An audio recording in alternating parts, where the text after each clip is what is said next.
Back in the late 90s, I had a Nikon 601 film camera. I used to take it everywhere with me when I was on my travels around the world, filming various sports documentaries, and I used to use it a bit like people use their iPhones nowadays.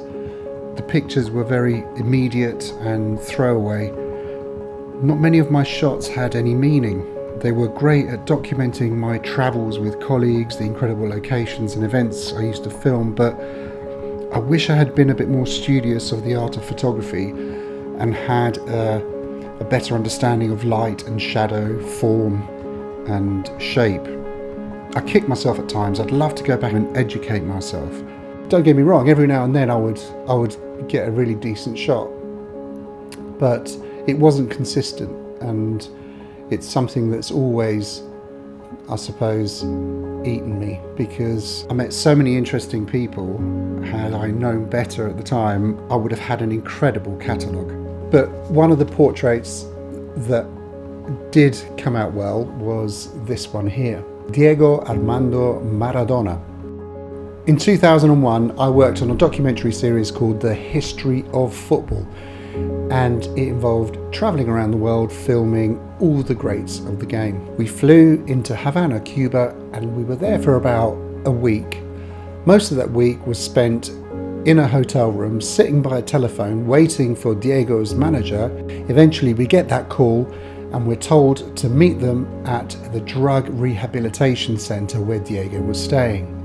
It was an hour outside of the city.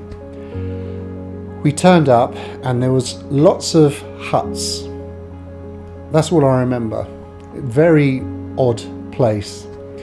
We met the manager in one of these huts. He offered us lunch, and over lunch he told us that unfortunately Diego wasn't ready for the interview, and would we mind setting up in the hut next door, putting all our lights up there, and then we'd return back to Havana and he would call us later when Diego was ready. Anyway, we returned back to our hotel room and we sat there waiting and waiting and waiting, and eventually at 10 o'clock the manager called us. Come now, he's ready, hurry now.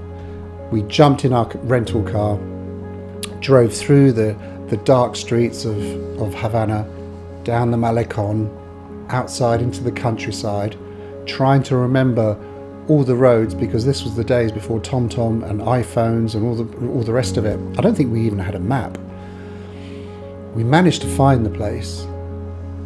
Eventually, when we got in there, we walked inside the hut and we met up with the manager and we sat around waiting, and we could hear Maradona upstairs. He was in the bath, and not only was he in the bath splashing around, he was playing this song on a tape recorder. And when the song finished, he would rewind it and play it back again.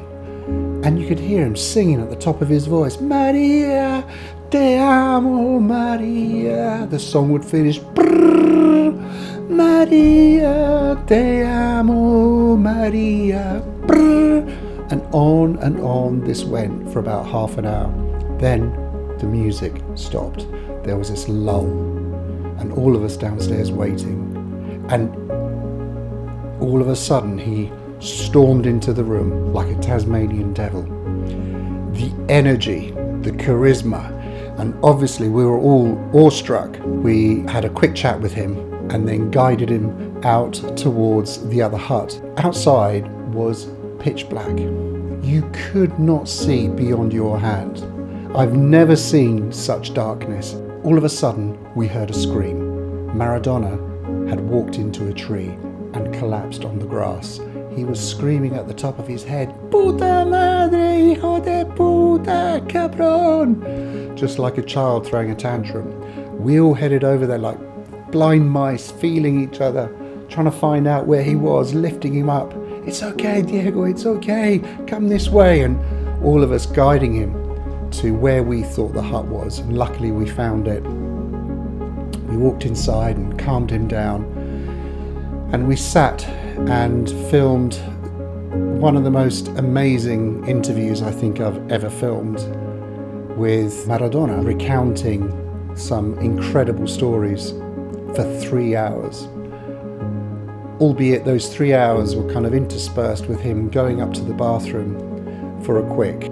At the end of the interview, I pulled out my 11 Argentina tops and got him to sign them all for my friends and family.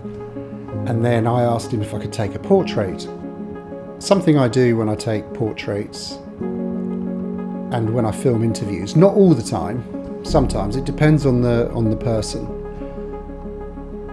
and depends on the situation I'm in, is I will add a little subliminal message, and that subliminal might be with colour, it might be the way I light it, it might be with an object in a background.